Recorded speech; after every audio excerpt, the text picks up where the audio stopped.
can't hear you. You can't hear any of us. I know with the iPhones it takes a minute for the audio to connect. Do you need to?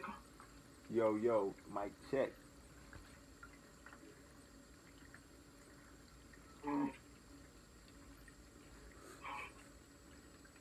Okay, now it's connecting to audio. Now unmute yourself. Let me unmute you. Yeah, unmute yourself. Don't crash. Right, that man making it happen, trying to. Right. You might want to unmute him. Because Cuz trying to drive and unmute himself at the time. It's like ask to unmute. It doesn't. Yeah, I see the mute on his shit.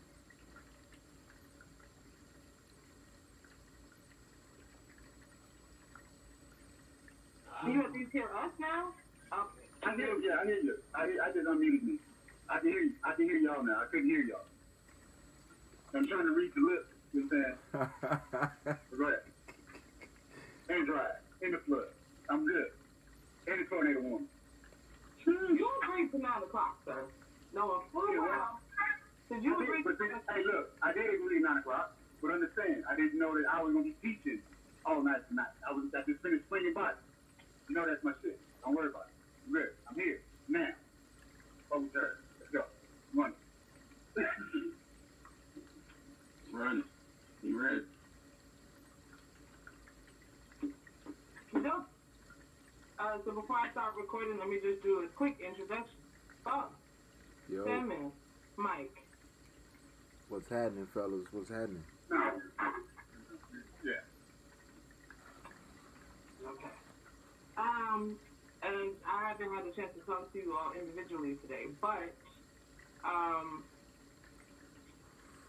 did everybody get that screenshot that I sent out? Yup. Yeah. I read. I didn't see it. What time did you send it? Because I've been swinging body.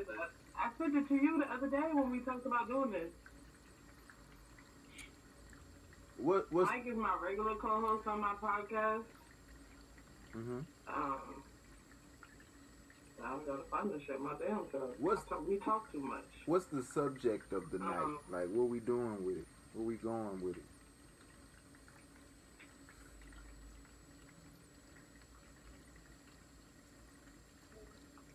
Miss Asia. Well, the reason why I wanted to do this is because I've had I did an interview with Boss, I did an interview with Sam, I did a podcast with Mike, and in all three of those conversations, all three of you said pretty much the same thing at some point, which was you were either a little taken aback when you were told or approached by a woman, basically saying that, how black men need to step up. And really, my internet connection, y'all can still see me clearly, right? Because my laptop. Okay. So, how y'all were all taken aback when there was, the comment was made that black men need to step up for black women, and how we don't feel protected by you, or, and all of you had the same reaction to that, which was like, what? Not me. So I thought it was interesting because I didn't discuss any of those conversations with the other ones. So I said, there's an opportunity here for us to have that conversation, or more for you to have that conversation. So my job tonight is to just be more of the moderator, as we kind of delve into what that is.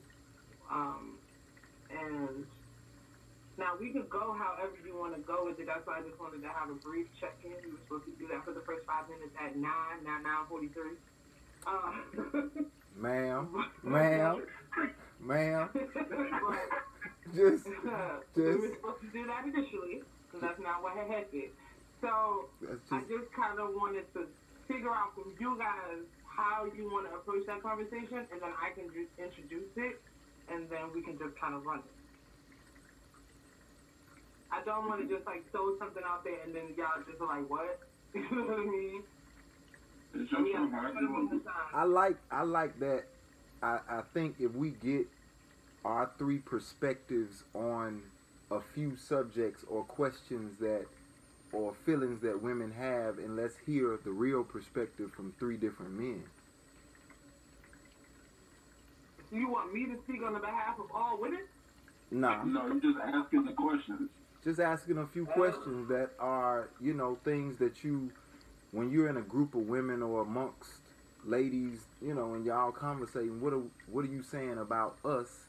But we're not there. Now let us in on that conversation. Yeah, like let us respond the way we would respond if we could hear what you guys think or what you're feeling or what you're saying about us. And that step up thing, like what you mean? Step up for you, like what? When we try, you do this. Do you want? You know what I'm saying? Like, we can go a lot of ways with this now. You want to just do one question at a time, like, cause it's 9:45, so you want to Yeah, come on, let's do crank one it up. question, and then maybe we'll meet back and then do another question. Okay.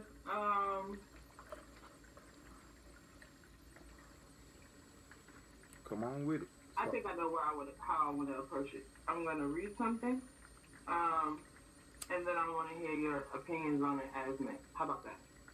Sounds good to me. Run. All right, let's go ahead and hit this record button.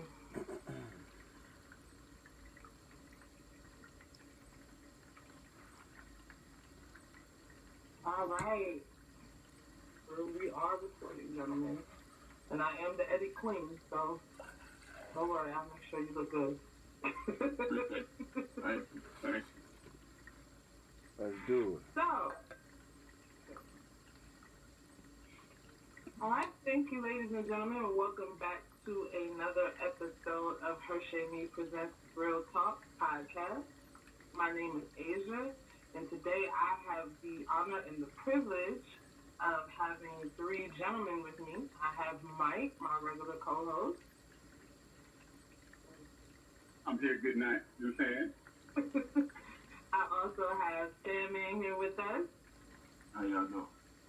and I have Nature Boy Boss with us as well. Top of the evening.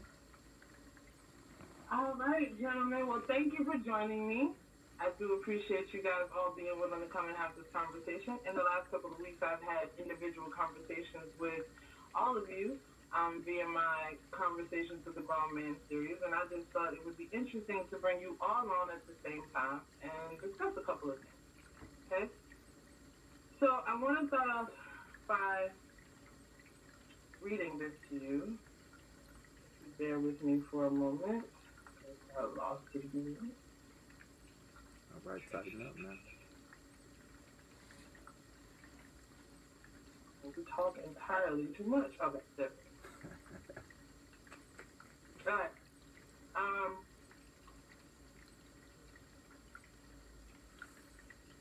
Black women are amongst the highest educated population in the world, and yet they are often passed over, taken for granted, discredited, and even sexualized as they try to build meaningful careers and lives for themselves. Voicing our support for Black women is necessary, but not sufficient. Amplifying the voices of Black women is necessary, but not sufficient. Chanting the mantra of protect Black women at all costs is necessary, but not sufficient when we're not prepared for all of the costs. All of it falls short until we, as men, are no longer passively engaged in feminist resistance. A resistance where we begin by identifying the misogyny within, not only when it's overt, but more importantly, when it's covert and subtle. A resistance where we are faced with ourselves and the circles we engage in. A resistance where men shut the fuck up when women have the floor and loud the fuck up when we see some fuck shit within our own backyard. So that was an op-ed that was written about what Black men need to be doing in order to support Black women. I'd love to hear your opinions on that piece, and if you think it's accurate, if you think it's missing something. Who wrote this? I will add that information in, but right now I just have the screenshot. I think Jadena wrote it, didn't he? A friend of his wrote it, and he okay. reposted it. Mm-hmm. Oh, Okay. So I can edit this part out, and I can add that in. Okay. I'll add it on the bottom of the screen. Who actually put that in there? well, yeah. I mean, I agree with it. I think it was eloquently put, and it was directly to the point. But when we did our last interview, I said something similar and something along the same lines. And I think that it's difficult sometimes for men to point out our own misogyny, which is why when a sister says, "Oh no, I don't feel protected," like you have to check yourself because your first inclination is to say, "What you mean? I protect all the women I know," but she's not talking about you. She's talking about in general. So once you remove yourself from the situation or turn a mirror towards yourself and say, maybe there were some situations where I did some things that weren't okay. And like you said, it's not always about the overt thing. Sometimes it's about the covert thing. Sometimes it's, a woman's trying to voice her opinion and it's you telling her, no, that's not how she feels. Like, as a grown man, I don't want nobody telling me how I feel. I'm smart enough to know exactly how I feel. So don't tell me that's not how I feel. So if it's a woman that you're talking to and not a child, then you should expect that she would feel the same way. So yeah, I agree with you, Jacob. And I experienced the same that situation. And like we did, I said in my interview, we came back. I came in on the back end of the conversation, and it was a statement made that we're not protecting our women. And I was in my head, like, what are you talking about? I'm out here, Boys and Girls Club. I'm out here, doctor school. I'm out here coaching. I'm trying to build better black boys to become good black boys, become better black men, to combat that misogyny that we feel. So how is it that I'm not protecting black women? Or how is it that you don't feel that I'm doing my part? So I was in my head too, but I had to stop and listen to, okay, now I understand. And it's crazy to understand. In that understanding, I found out, doing research, that there are more women that have been victimized in this police brutality movement of Black Lives than there have been men. But we only find out about a few of those women. And I'm not sure the exact date, but there's a list going back years of almost 100 women that have been killed, not victimized, killed in police brutality. And I guarantee you right now, you can probably only name 4. That's crazy. That's a fact. That is a fact. But even in the statement you read, everything in there I believe is true. But at the same time, I do feel, let me play devil's advocate. But in the feminist movement, you want us to protect you, but then you want to do it by yourself. I understand in a sense. I understand where you're going, but don't fight me because I'm doing what you want me to do. Stand down. Cool. Go ahead, Phil. I was just gonna say, I've just learned. Cause I felt the exact same way, but I have learned that it's like children, right? And no disrespect to any woman, I don't mean it in that way, but you give different. Like when you're trying to teach a kid how to read, or you're teaching a classroom full of kids how to do math, you give every child something different because they require something different. And you know what I'm saying, dealing with different women, I've learned that protection comes in different forms. Like, I got one homegirl that doesn't want me to do anything physical for her. She feels like I'm encroaching when I lift something for her, or I move her TV, or I move her couch. She feels like she got that.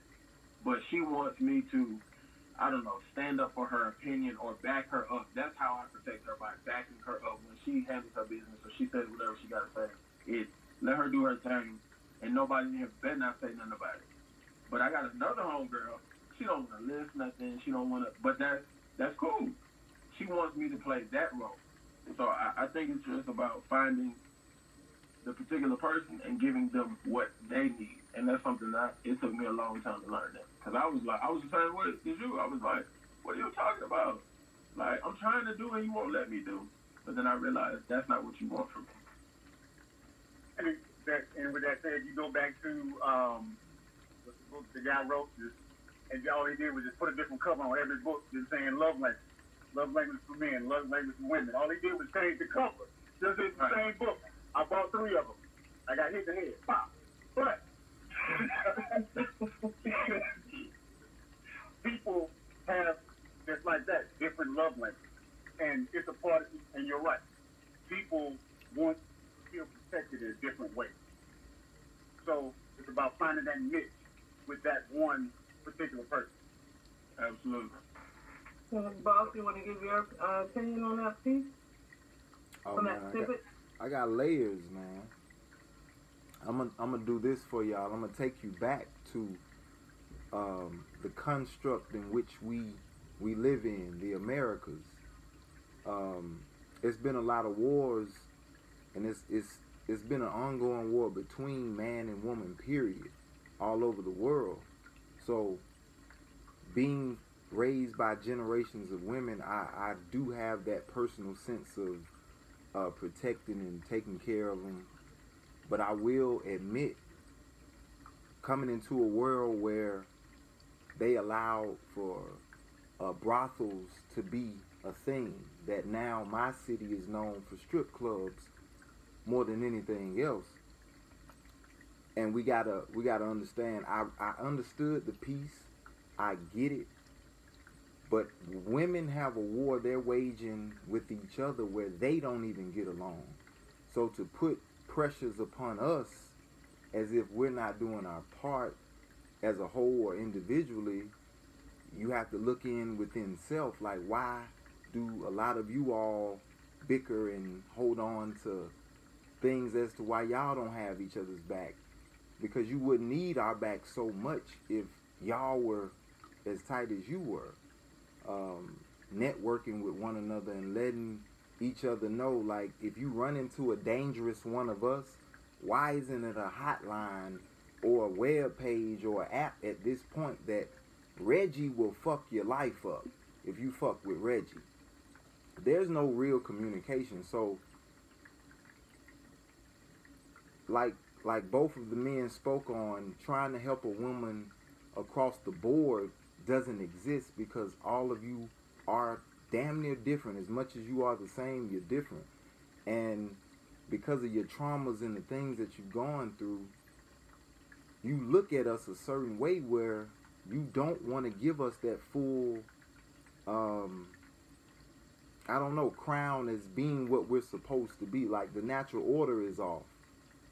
So if the natural order is off, what are you expecting? Until we figure out a lot more things, because you got to understand, the wage of war between us was implicated by, an entity that is meant for man and woman, especially us, to be at each other or against each other. So that's my initial thoughts to it, because it's layered in so many levels, as we're not right, so everything is off. That's my point.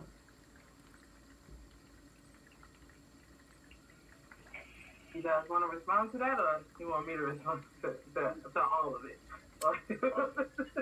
I think I'm just a firm believer that queen business is queen business. Like, I used to get into the whole, I want sisters to only have natural hair, and you don't love yourself if you don't wear natural hair. And then somebody told me, well, sometimes natural hair is a little bit hard to deal with, than just being able to Nicki Minaj and switch a wig out every couple of days or whatever. Then I said, damn, okay, man, that's queen business.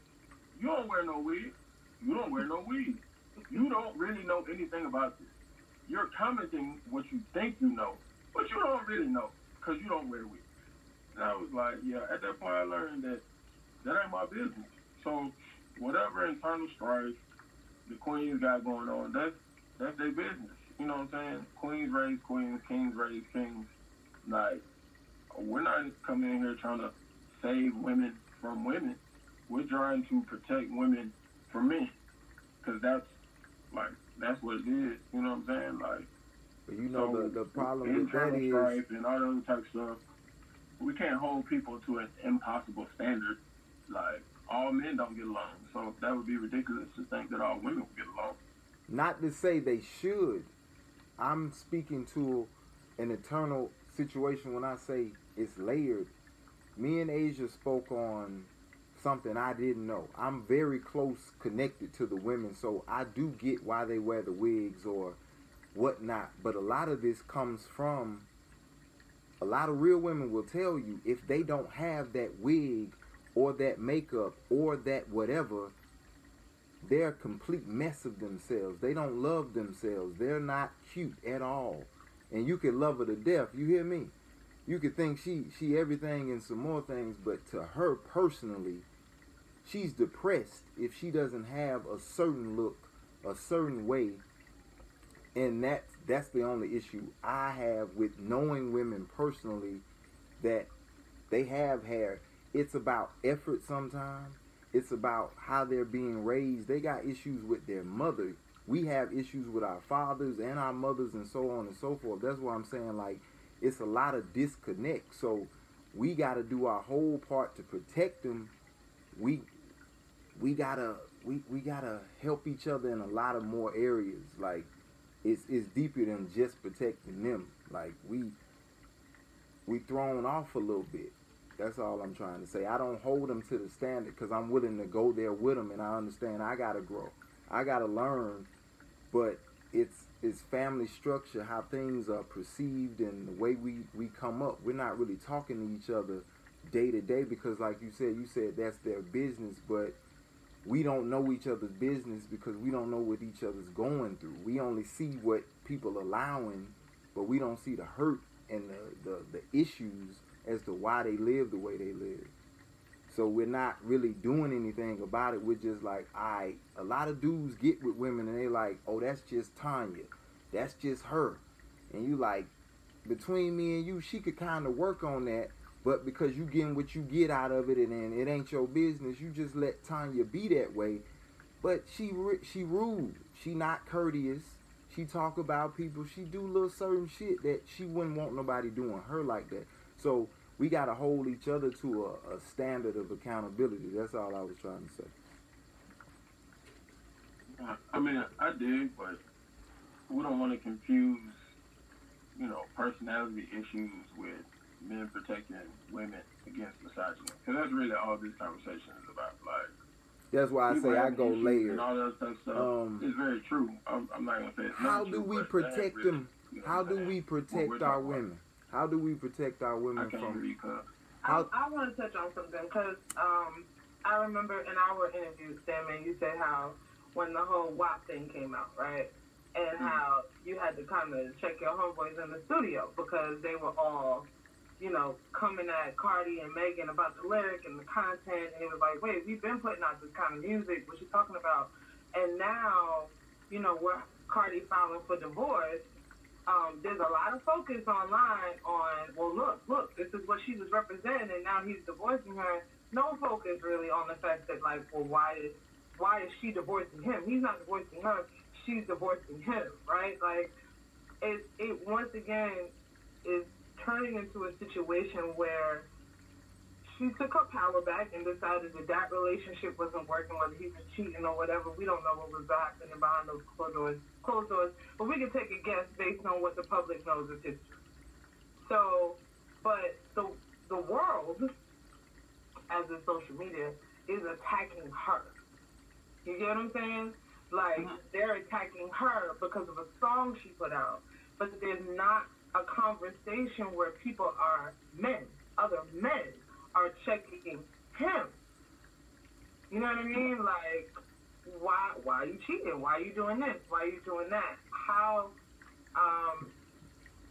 like, I know, like I said, with you, you actually had that conversation with your friend. But how do you navigate that? Because with, you know, fighting, part of fighting misogyny, as Mike said, is that you got to have those conversations internally. You got to have those conversations with other men. You don't got to tell women about misogyny. We know. You know what I mean? So, you don't got to tell us. So how do you have those conversations with other men? It's open for anybody. Well, with having those conversations with other men, a lot of times it's that point where somebody makes that comment, like you said, using that as reference, that Cardi B situation, and checking them there. It might be as simple as, for the most part, as you, Sandman mentioned about him having different friends. I've talked to different females, and I'm amazed. I am amazed at how men today approach women. So it may be something like that, having that type of conversation, getting back to the point where, you know what I'm saying, being a real gentleman in a situation, you know what I'm saying, to women. But it gets convoluted because at the same time you get, you know what I'm saying, some women get suspicious because now they don't expect me, you know what I'm saying, they don't expect you, other people to be, Oh, wait, we lost him. His phone died. No, I think he got a call. You want to go ahead and be split and I can chop and screw the edit? Oh yeah, man. I think it's just important that dudes check other dudes when it comes to that kind of stuff. Because I feel like one thing my mom taught me: whenever something really bothers you about another person and you can't put your finger on it, it's usually because they're exemplifying something that bothers you about yourself. So, like, you know what I'm saying? Like I said last time, when dudes get in their feelings or dudes feel like they're not in control, or, you know, they're kind of emotional or whatever, or I shouldn't say, because there's nothing wrong with being emotional. When they're not in control of their emotions, then sometimes they lash out. And, you know, when they lack control, they lash out. So they get upset. But, like, why would you want to revel in someone else's demise? Like, that's sad. That's sad for black people in general. Like, they're getting divorced. There are two young people with some kids. Like, that ain't no good look. It's not a good look, period. Like, it don't matter who's at fault. It's not a good look. That's a sad day. You know what I'm saying? So that's how I feel about it. Boss, you got an opinion? Oh, you know, always. You because we're limited on this particular issue, but I'm gonna take you back to Lil Kim, Foxy Brown, Trina days. I'm gonna take you back to 90 through 96 in Atlanta, Georgia, where Freaknik was the home, where in the streets you could see some shit that I only seen on a VHS, you know, with no labeling on it. And it's you gotta understand, our city was like, you can come here and do all your sexual prowess, and that stayed here. You gotta understand, when you say protect our women, man, I love people, period. But especially, I'm innately wanting to protect anyone who I feel like may not be able to protect themselves. That's a man included. But our women for sure. But I've lived my whole life trying to say, baby, if you're going to do it this way, because I watch how my mama did, I watch how my grandma did, I watch how my great-grandma did it. They did everything with precaution and safety, and with a safety net and a backup plan, and somebody knew, and uncle knew, and daddy knew, and people knew where you was, and it was a community. All I'm saying is a lot of our sisters get out here trying to navigate by themselves, and it's hard to protect them when we don't know what they up to. You know what I mean? It's hard to protect them because I know you personally. You know, I met you. How did you feel? You felt safe. You felt, but I don't know if you meet another guy, how's he gonna act in your company? Will we be there to know, to protect you if he get out of line? Go ahead, bro. You gotta unmute, Mike. You're muted.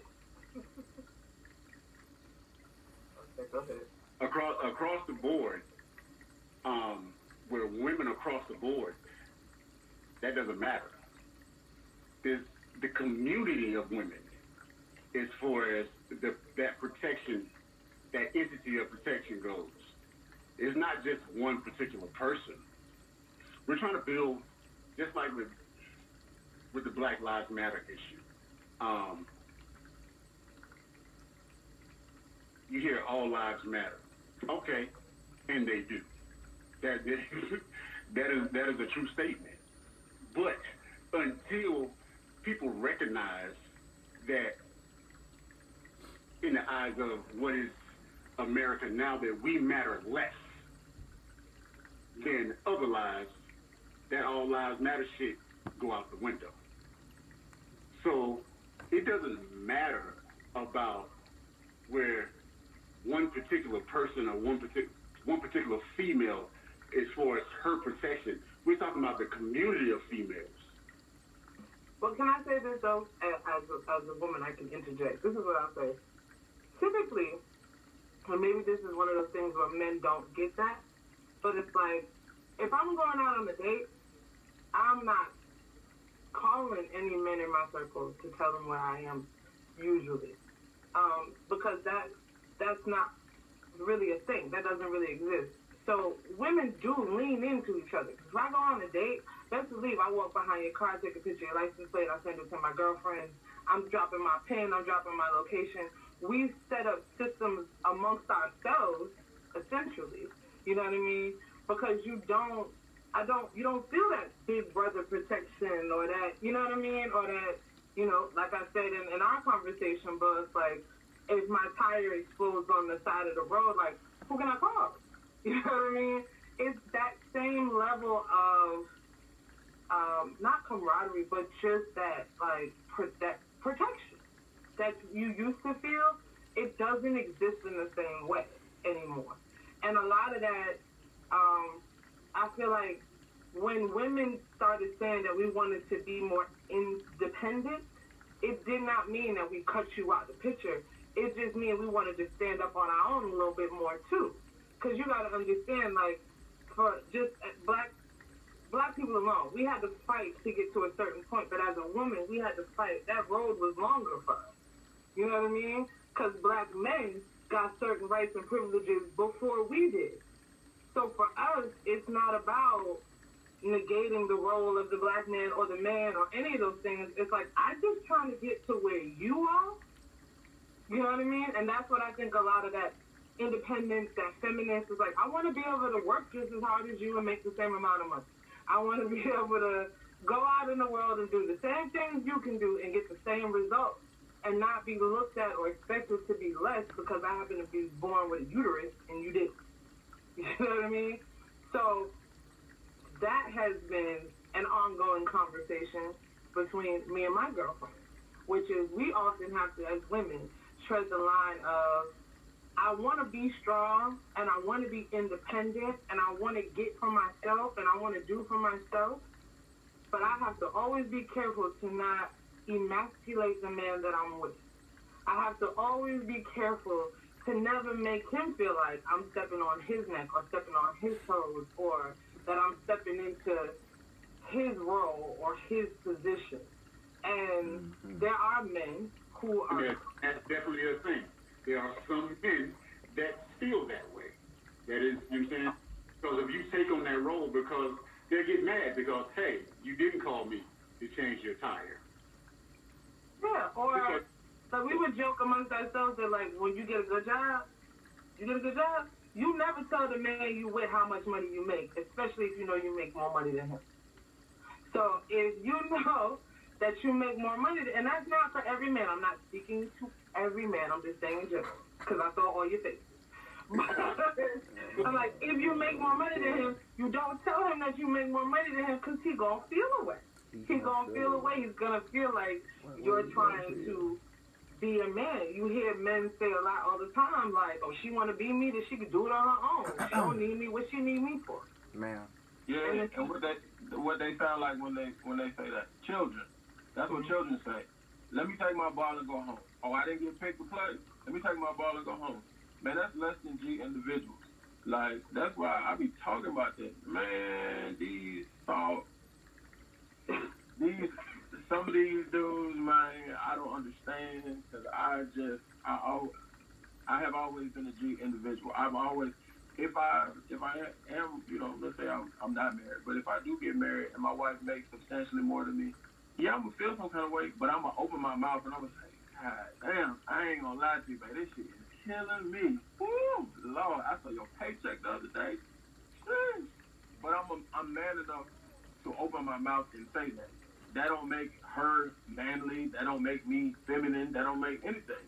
But when dudes get caught up in fragile male egos and, misogyny makes men feel trapped and feel like they can't just open their mouth and say something, that's when we have these situations. Oh, she don't need me. I'm going to just bounce. I'm going to neglect my other responsibilities because what? Because she make more than you, or because I'm in my feelings and I don't know how to just say I'm in my feelings. So yeah, no, you're right. If the misconception from earlier, and I've personally been in that situation. I didn't feel the way. I was happy. Like, hey, I got a raise.